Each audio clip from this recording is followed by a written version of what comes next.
안녕하세요 친구들. 아침에 정말 긴장을 많이 하고 왔는데 여기 들어오는 친구들이 인사를 너무 예쁘게 하고 들어오는 거예요. 그래서 마음을 조금 놔도 되겠다라는 생각을 했습니다.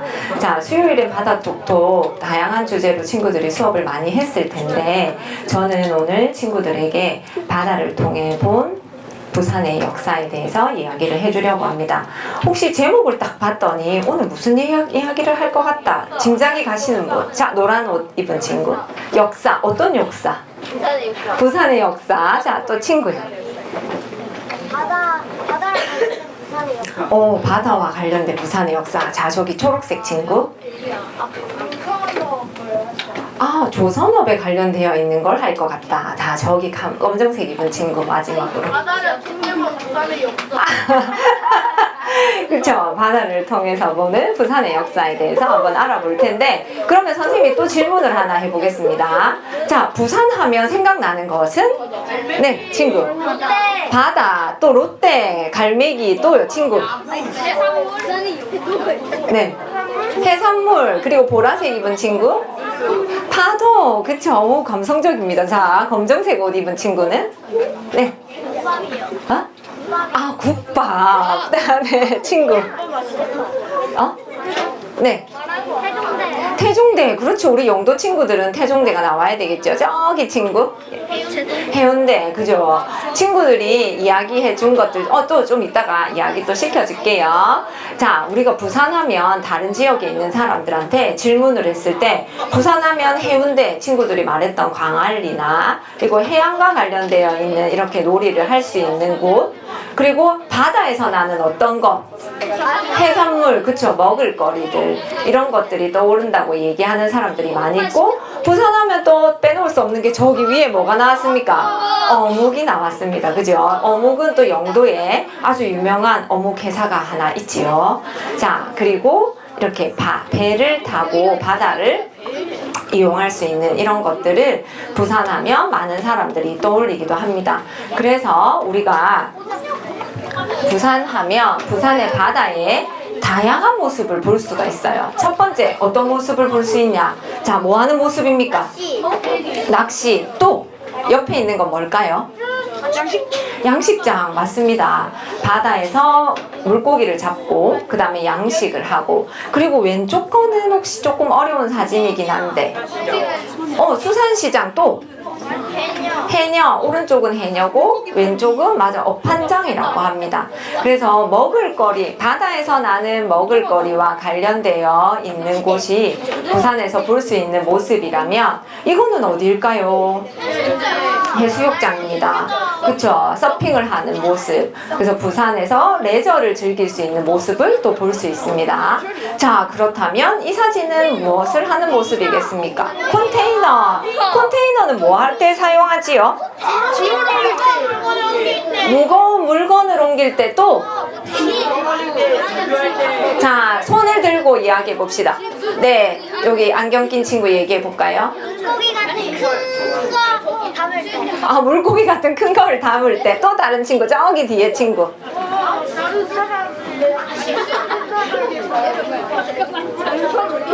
맞아요. 자, 거기 검정색 입은 친구.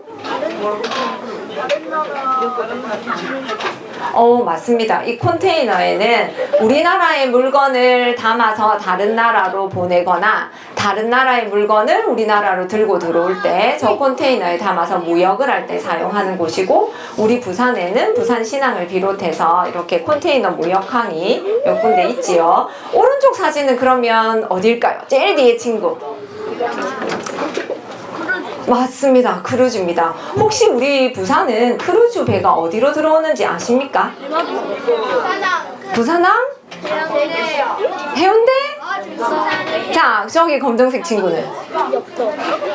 우리 친구는 알아야 되는데? 네, 이렇게 큰 크루즈 배는 친구들이 살고 있는 곳이 어디지요? 맞습니다. 영도에 국제 크루즈 터미널이 있습니다. 네. 대마도에서 오는 배는 이쪽으로 들어오지 않고 부산역 건너편에 국제 여객 터미널이 있어요. 거기로 들어오고, 근데 저렇게 큰 크루즈 배는 다리가 있으면 걸려서 못 들어오죠. 그래서 영도로 크루즈 배가 들어올 수 있습니다. 이렇게 부산의 다양한 바다의 모습을 볼 수 있는데 저거는 지금 우리가 살고 있는 현재의 모습입니다. 그렇다면 자, 부산에는 언제부터 사람이 살기 시작했을까요? 언제부터 살기 시작했을까요? 네? 1960년. 더 옛날로 가야 될 것 같은데요. 네, 하늘색 친구요.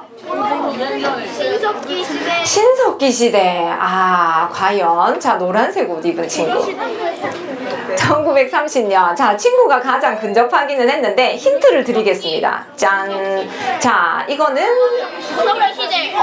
맞습니다. 구석기 시대에 사용하던 이런 도구를 뭐라고 얘기할까요? 구석기. 주먹도끼를 포함한 전체 통칭.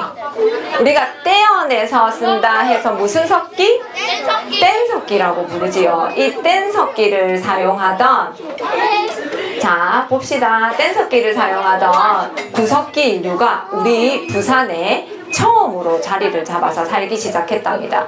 그러면 어느 지역에 제일 먼저 자리를 잡았을까? 부산에서 영도, 해운대. 딩동딩동. 자, 정답은 바로 해운대입니다. 저기 뒤에 보이는 달맞이 고개 하는 곳 혹시 친구들 들어보셨어요?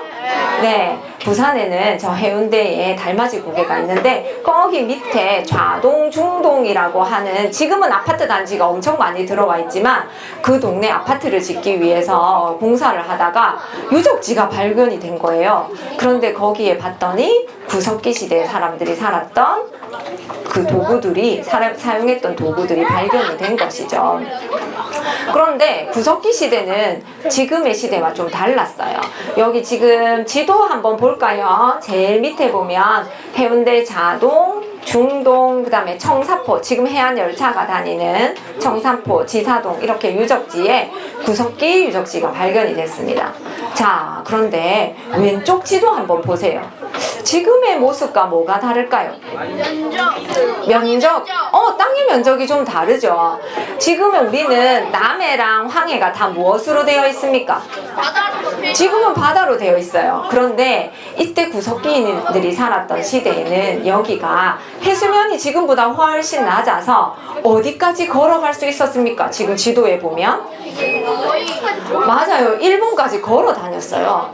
구석기인들이 그럼 일본까지 걸어 다녔다는 증거를 어떻게 할 수 있을까? 그때 사람들이 우리는 일본까지 걸어 다녔어요 이렇게 남겨놓지 않았을 텐데 어떻게 하면 우리가 어떻게 할 수 있을까요? 네, 친구. 네. 조개 껍질. 또 다른 친구. 네. 일부러 여기 표시하기 위해 뭔가를 올려놨었어요. 표시하기 위해서 뭔가를 다 올려놨을 것 같아. 그쵸? 자, 그럼 우리가 어떻게 알고 있는지 조금 이따가 한번 봅시다. 그런데 오른쪽 화면 한번 보세요. 점점 어떻게 되고 있다고 되어 있습니까? 맞아요. 해수면이 점점 높아지고 있어요. 빙하가 녹아서 점점 지금처럼 해수면이 높아지고 바다가, 아까 서해와 남해에 뭐가 생기기 시작했냐면 바다가 생기기 시작했습니다. 자, 바다가 생기면 뭐가 좋아질까? 돈이 많아요. 돈이 많아요? 또? 왜 돈이 많아집니까, 그러면? 막걸리 하니까요. 자, 바다가 생기기 시작하면 점점 먹을거리를 구하기가 어떻게 될까요? 쉬워져요. 그죠? 먹을거리가 훨씬 다양해지죠. 물고기, 그 다음에 해양 포유류, 조개 종류 이런 것들이 많이 생기게 됩니다. 자, 그러면 이것은 무엇일까요? 자, 이거 뭔지 아는 사람? 자, 네. 쓰레기는 맞습니다. 자, 친구. 조개 껍질? 화석. 자, 이걸 우리가 조금 어려운 말로 두 글자고 뭐라고 얘기하냐면 뭐라고요? 그래요. 역시 영도 친구들 다르네요. 폐총이라고 합니다. 자, 폐총은 조개 껍질, 조개 무덤이라고 이야기하고, 친구들, 아까 친구가 쓰레기 이렇게 얘기했는데 어느 시대 사람들이 버린 쓰레기? 신석기 시대 사람들이 버린 쓰레기장이 지금은 우리가 배총이라고 불리는 곳입니다. 자, 그렇다면 여기는 어디일까요?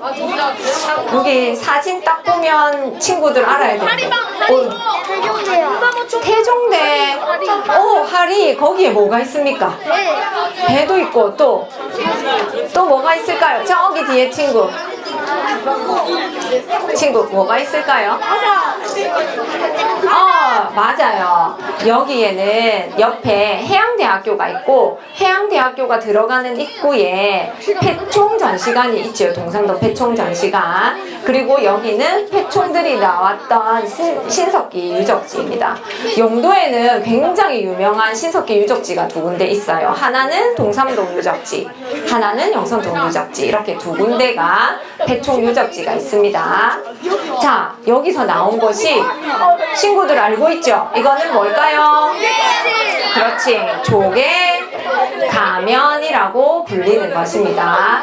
자, 웬만한 교과서나 문제집에는 다 나오는 아주 유명한 사진인데 이 조개 가면이 발견이 된 곳이 어디냐? 바로 영도입니다. 영도 그 동삼동 유적지에서 발견이 됐어요. 자, 그런데 이 신석기 시대면 굉장히 오래된 유적지잖아요. 그런데 어떻게 이렇게 유물들이 그대로 잘 보관이 되어 있을까? 네. 복원을 잘해서 네, 친구.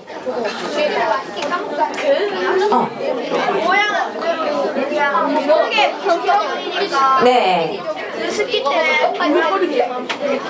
흙에 묻혀 있었으니까 그게 모양이 그대로 있을 것 같다. 자, 제일 앞에 친구 한번 대답해 볼까요? 요 까만색 옷 입은 친구. 네. 어떻게 이 신석기 유적지에 이 조개 껍데기나 이런 유물들이 그대로 잘 보관이 되어 있을까요? 비결은 바로 이 아이들입니다. 조개가 땅에 묻혀 있으면 조개에서 나왔던 알칼리성 성분이 땅에 토양에 녹아들어서 다른 것들이 부패하지 않게 한대요. 그래서 신석기 시대에 나왔던 그런 사냥 도구라든지 낚시 도구를 비롯해서 그 시대에 사용했던 도구들이 아까 친구들이 봤던 이 배총 안에 그대로 잘 보관되어 있어서 우리가 타임머신을 타고 마치 신석기 시대로 간 것처럼 이 시대에 사용했던 물건들을 알아볼 수가 있다고 합니다. 자, 그렇다면 여기 지금 뭐 하는 모습일까요? 사냥하고 있죠. 근데 뭐를 사냥하고 있습니까? 고래 사냥입니다. 근데 이 영도 앞바다에서도 고래 사냥을 했고 신석기 유적지에서 고래뼈가 나왔어요. 어떤 고래가 살았을 것 같습니까? 딩동댕동 혹등고래 맞습니다. 고래뼈를 조사를 해봤더니 DNA에서 혹등고래 DNA가 나와서 DNA 그리고 이 그 혹등고래라는 걸 알 수 있었고 그리고 아주 중요한 유물이 하나 있습니다. 이렇게 어려운 단어를 알다니 흑요석 맞습니다. 자, 그렇다면 잠시만 친구들. 자, 그렇다면 친구 흑요석은 어느 나라에서 나는 걸까요? 우리나라. 자, 맞습니다. 일본에서 나는 겁니다. 일본 규슈에서 났던 거고 일본은 우리나라에서 나타나진 않는 현상이 하나 있지요. 화산이 폭발합니다. 그래서 용암이 천천히 응고해서 그 응고한 것이 유리가 되는데 이 흑요석이 검정색 흑요석이 굉장히 날카롭고 단단하다고 해요. 그래서 구석기나 신석기 시대 사람들이 이 흑요석이 필요했기 때문에 아주 위험한데도 불구하고 어디까지 갔다 와야 했겠습니까? 일본까지. 그래서 아까 선생님이 얘기했었죠. 일본까지 걸어 갔다 왔다. 일본까지 배를 타고 갔다 왔다라고 하는 증거가 되는 것 중에 하나가 이 흑요석이 우리나라의 선사유적지에서 발견이 되고 있다는 겁니다. 자, 그런데 여기 보니까 친구들 이거 청동기 시대에 사용하던 건데 뭔지 알지요? 반달 돌칼입니다. 반달 모양으로 생긴 돌로 만든 칼이고 농사를 지을 때 사용했지요. 그런데 이 반달 돌칼이 우리 부산에서도 출토가 되고 일본에서도 출토가 됐어요. 그렇다면 일본의 문화와 우리 부산의 문화가 닮아 있었다는, 선사시대 문화와 닮아 있었다는 걸 보면 서로 뭐 했다라는 걸 알 수 있지? 맞아요. 교류를 했다는 것을 알 수가 있습니다. 자, 이거는 뭐겠습니까? 배입니다. 친구들이 봤을 때 이 배는 어때 보여요? 뭔가 작고 나무고 그죠? 그런데 선사시대 유적지에서 이 나무 배 조각이 발견이 됐어. 그래서 지금 이제 연구하는 분들이 이 배 조각을 모아서 지금 옛날에 이렇게 생겼을 거다 하고 복원을 해봤던 거예요. 근데 이 배를 타고 우리 부산에서 일본까지 갔다가 왔다가 쉬웠을까요? 아니죠. 엄청 쉽지 않은 길이었을 거예요. 그죠? 하지만 이렇게 교류를 했다는 거 무언가 서로 필요한 게 분명히 있었다는 걸 알 수 있습니다. 자, 여기는 어디겠습니까? 오, 이거는 잘 안 해요. 자, 태종대입니다. 친구들이 너무 익숙한 바다지요. 이 태종대 앞바다에서 날씨가 좋은 날 건너편에 보면 보이는 곳이 하나 있어. 일본의 대마도가 보이지요. 그 대마도까지 그때 당시에 이렇게 왔다 갔다 선사시대에 교류를 했다는 걸 알 수 있고요. 혹시 태종대라는 이름이 어떻게 지어졌는지 아는 사람? 오, 네, 친구. 태종대가 태양이 아니야. 자, 네. 네. 아, 태종 이방원이 사냥을 하고 와서 여기서 또 이름이 태종 이방원의 이름을 따서 태종대가 지어졌다. 또 다른 친구. 네. 태종 무열왕이 거기서 사냥을 했다는 거 중국으로 나가 있고. 네. 8년. 맞습니다. 더 정확한 걸로 따지면 두 번째 말한 친구 태종 무열왕의 이야기가 더 정확합니다.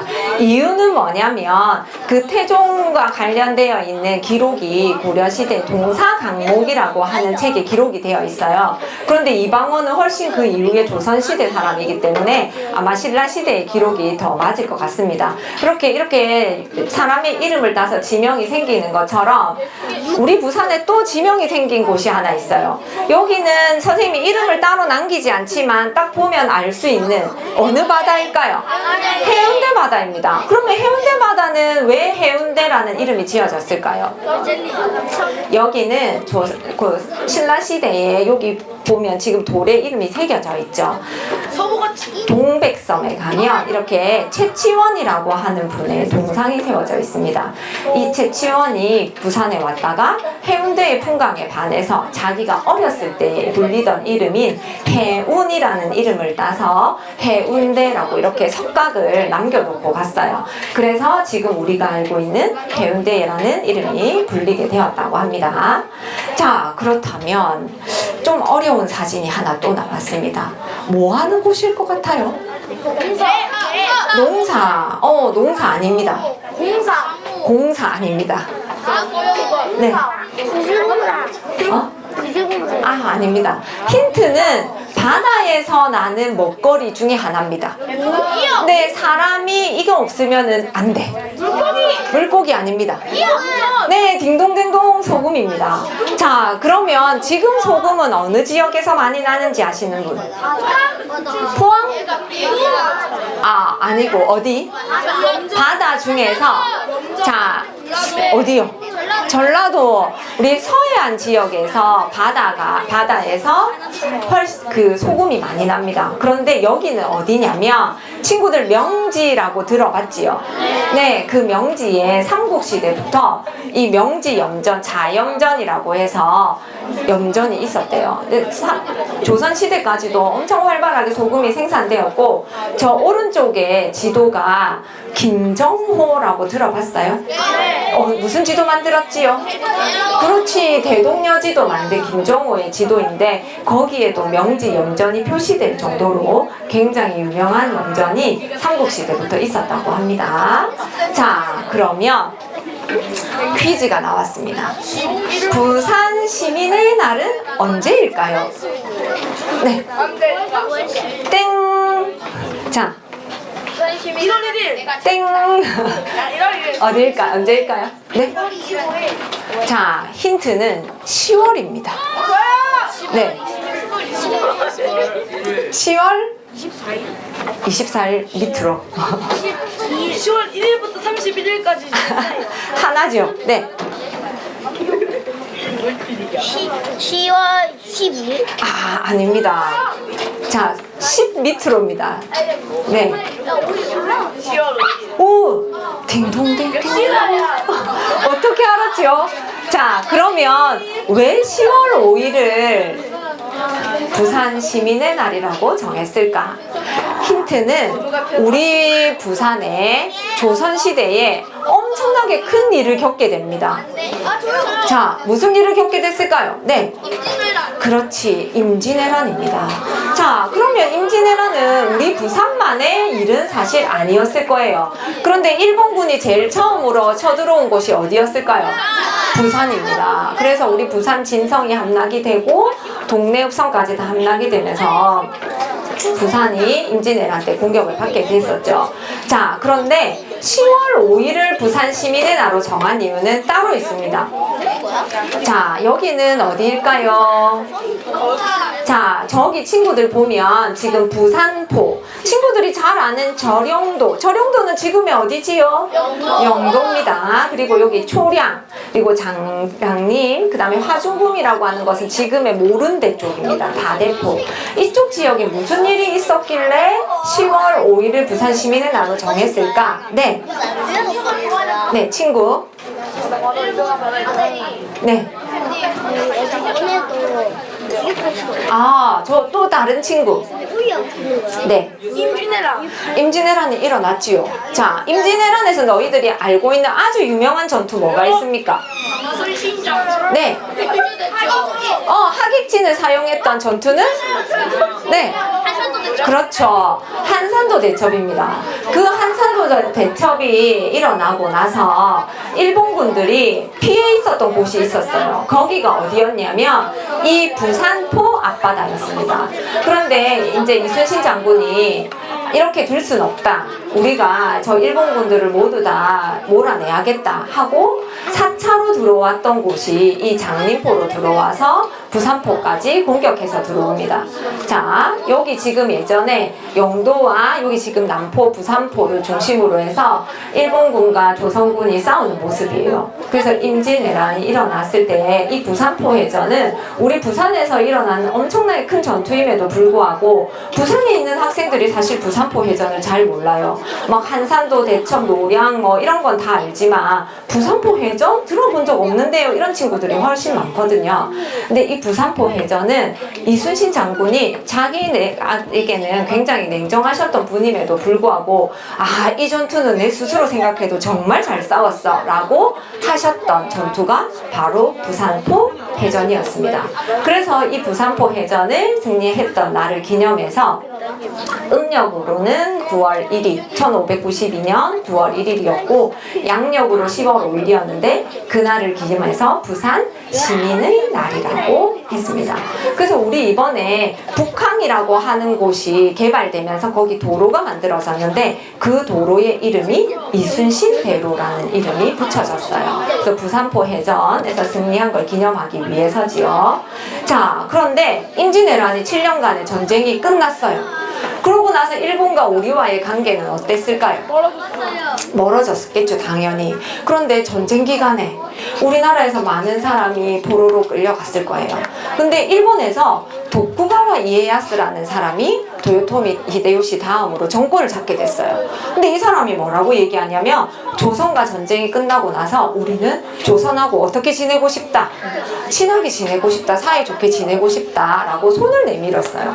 근데 우리는 이미 일본에 대한 감정이 어땠을까요? 나빠요. 그래서 우리가 뭐라고 얘기했냐면 그러면 우리한테서 데려갔던 포로들을 다 어떻게 해달라?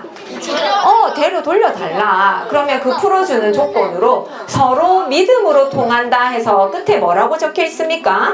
조선 통신사라고 적혀 있죠. 그래서 일본과 조선이 서로 이제 믿음을 가지고 교류를 하게 됐어요. 자, 어디서 출발하냐면 자, 한성은 지금의 어디지요? 지금의 서울입니다. 그때 한양. 그 다음에 여기 동래라고 표현되어 있어요. 여기는 지금의 어딜까요? 부산입니다. 자, 그러면 좀 어렵습니다. 저 끝에 에도까지 최종 목표입니다. 에도는 지금의 도쿄 맞습니다. 도쿄입니다. 여기까지 가는데 여기서 제일 중요한 건 우리 부산, 여기 지금 동네라고 표시되어 있는 부산이 우리나라에서 출발하는 제일 처음 출발지였던 거예요. 자, 그런데 여기서 한양에서 에도까지 갈 때 제일 중요한 것은 지금 여기 가마에 타고 있는 게 뭘 것 같습니까? 왕은 갈 수 없어요. 그래서 왕 대신에 왕이 써준 국서 편지를 가지고 여기에 실어서 일본의 에도까지 가서 전해주고 일본에서 돌아올 때 우리나라 잡혀갔던 포로들을 다시 데리고 올 수 있었다고 합니다. 그래서 믿음으로 통하는 이 통신사가 갔던 이 길에 제일 중요했던 곳이 우리 부산이었고, 부산에서 출발할 때 험난한 바다를 건너가야 돼요. 뭘 하고 가겠습니까? 배를 타고. 그쵸? 그래서 배를 타고 출발하기 전에 바다의 신에게 제사를 지내고 갔었다고 해요. 영간해라고 하는 곳에서. 자,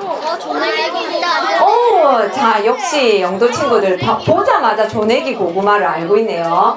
그럼 왼쪽에 분은 누구신지 아는 사람? 네. 네. 그치, 조엄 선생님입니다. 선생님 이렇게 다니면서 조엄 선생님 이름을 맞춘 친구는 처음이었어요. 자, 임진왜란이 일어난 이후에 조선의 영조 임금 때는 기근이 들어서 백성들이 엄청 먹고 살기가 힘들었었다고 합니다.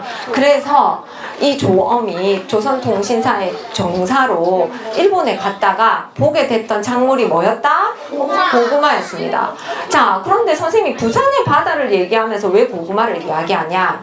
이 조엄이 고구마를 보자마자 이게 백성을 구할 수 있는 구황작물이구나. 근데 이거를 가지고 가서 과연 조선에 잘 자리 잡을 수 있을까? 근데 가서 테스트를 해봐야지. 어디서 했겠습니까? 바로 친구들이 또 살고 있는 어디? 영도. 그래서 영도에 뭐가 있습니까? 조내기? 박물관이 있지요. 그래서 거기에 가서 친구들 다음에 또 한번 가까운 곳에 있으니까 조내기 고구마와 관련되어 있는 이야기를 한번 살펴보시면 좋을 것 같습니다. 네. 자, 그러면 오늘은 무슨 날일까요? 네, 오늘 무슨 날입니까? 그렇죠. 오늘은 6.25 전쟁이 있었던 한국전쟁. 자, 여기 지금 화면에 한번 보면 왼쪽에 1950년 6월 25일 우리나라의 역사상 아마 가장 비극적인 전쟁이었을 겁니다. 한국전쟁이 일어났던 날이지요. 자, 그런데 한국전쟁이랑 우리 부산의 바다와 또 무슨 상관이 있을까 하는데, 친구들 혹시 국제시장이라는 영화 본 사람 손 들어보세요. 오, 그래도 많이 있네요. 근데 그 국제시장의 주인공들이 이제 피난을 내려올 때 타고 오는 배가 있습니다. 거북선?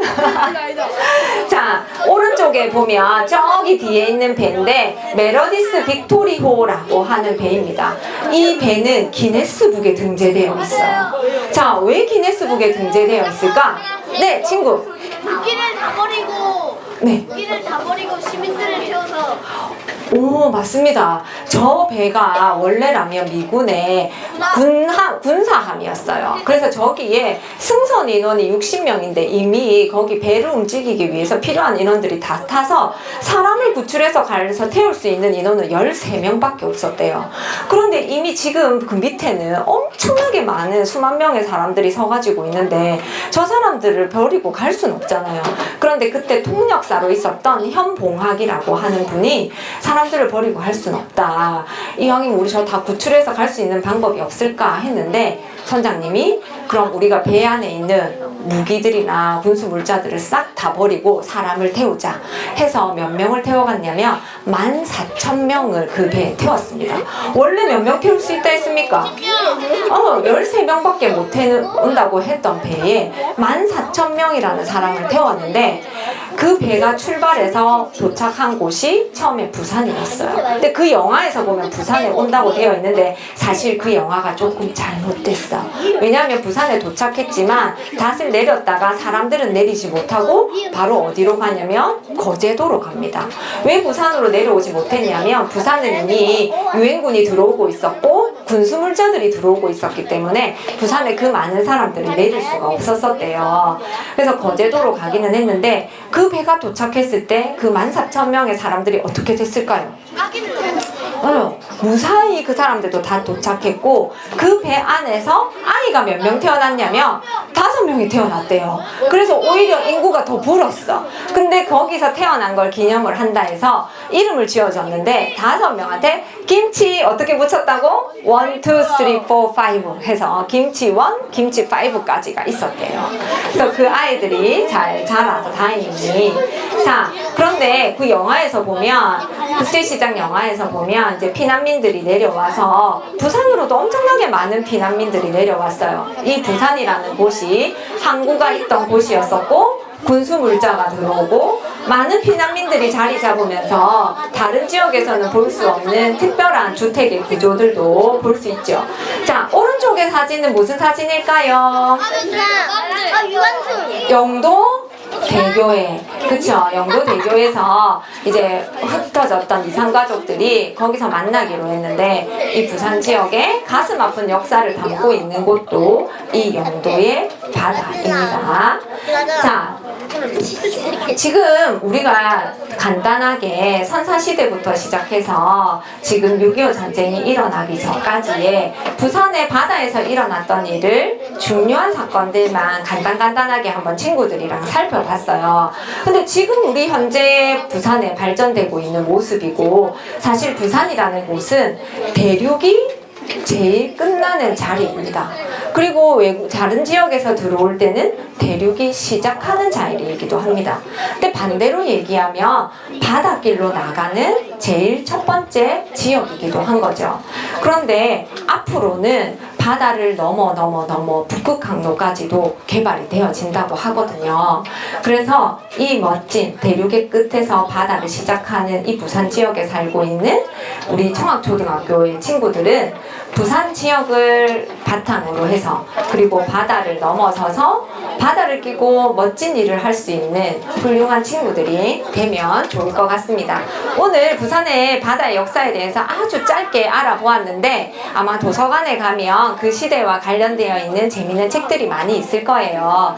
책을 한번 또 빌려가지고 읽어보면 좋을 것 같습니다. 자, 오늘 수업은 여기까지 마치도록 하겠습니다. 수고하셨습니다.